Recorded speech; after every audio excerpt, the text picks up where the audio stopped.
sejarah masuk Islam dan kerajaan Islam di Nusantara. Islam masuk ke Nusantara. Masuknya Islam ke Nusantara adalah proses panjang yang terjadi secara damai dan bertahap, dimulai sekitar abad ke-13 Masehi, meskipun beberapa sejarawan menyebut sudah ada pengaruh sejak abad ke-7 Masehi melalui jalur perdagangan.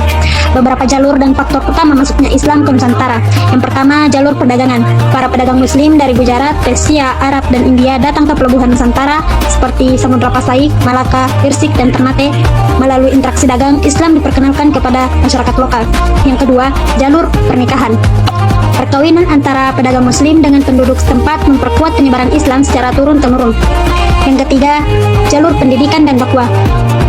Ulama dan mubalik menyebarkan Islam lewat pesantren, surau, dan masjid.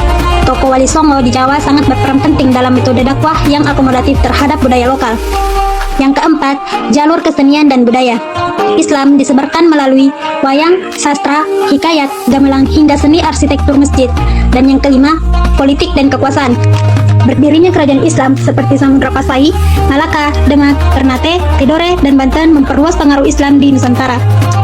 Ciri khas masuknya Islam ke Nusantara lebih banyak berlangsung secara damai, bukan peperangan, menghargai budaya lokal dengan pendekatan akulturasi, membentuk identitas masyarakat yang kemudian melahirkan tradisi Islam Nusantara hingga saat ini. Penyebaran Islam di Nusantara pada awalnya didorong oleh meningkatnya jaringan perdagangan di luar kepulauan Nusantara. Pedagang dan bangsawan dari kerajaan besar Nusantara biasanya adalah yang pertama mengadopsi Islam. Kerajaan yang dominan termasuk Kesultanan Mataram sekarang di Jawa Tengah dan Kesultanan Ternate dan Tidore di Kepulauan Maluku di timur.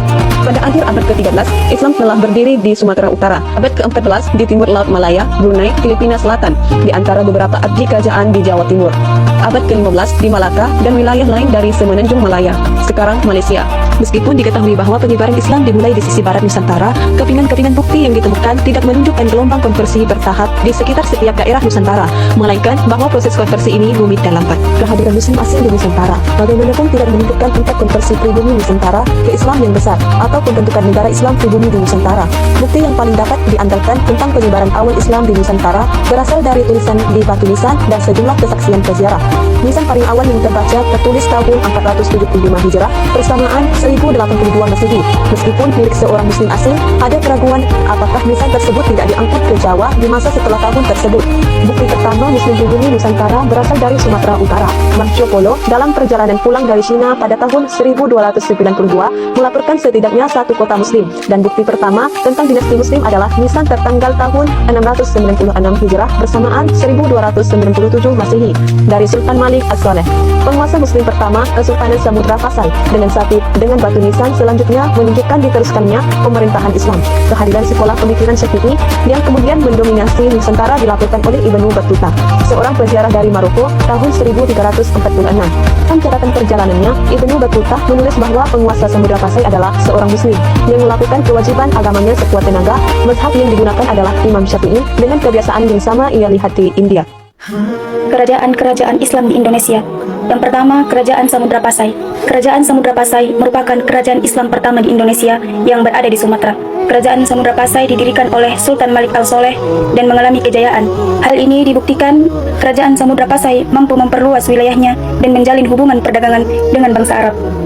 Peranan Kerajaan Samudra Pasai dalam persebaran agama Islam yaitu menjadi pusat studi Islam di Asia, sehingga banyak orang-orang asing yang menetap di Samudra Pasai. Penyebaran agama Islam melalui perluasan pengaruh politik. Samudra Pasai juga menggunakan Selat Malaka sebagai jalur perdagangan Islam yang menghubungkan antara daerah Pasai dengan Arab, India, dan Cina sebagai pusat perdagangan dan pelabuhan besar.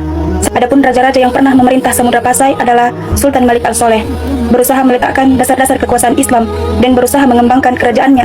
Sultan Muhammad atau Sultan Malik At-Tahir I yang memerintah sejak 1297 sampai dengan 1326. Pada masa pemerintahannya, kerajaan Perlak kemudian disatukan dengan kerajaan Samudra Pasai.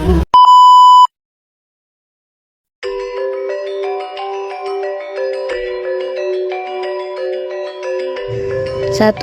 Mengapa proses masuknya Islam ke Nusantara berlangsung relatif damai dibandingkan dengan wilayah lain di dunia? 2. Bagaimana peran perdagangan internasional dalam membentuk pola awal penyebaran Islam di Nusantara? 3.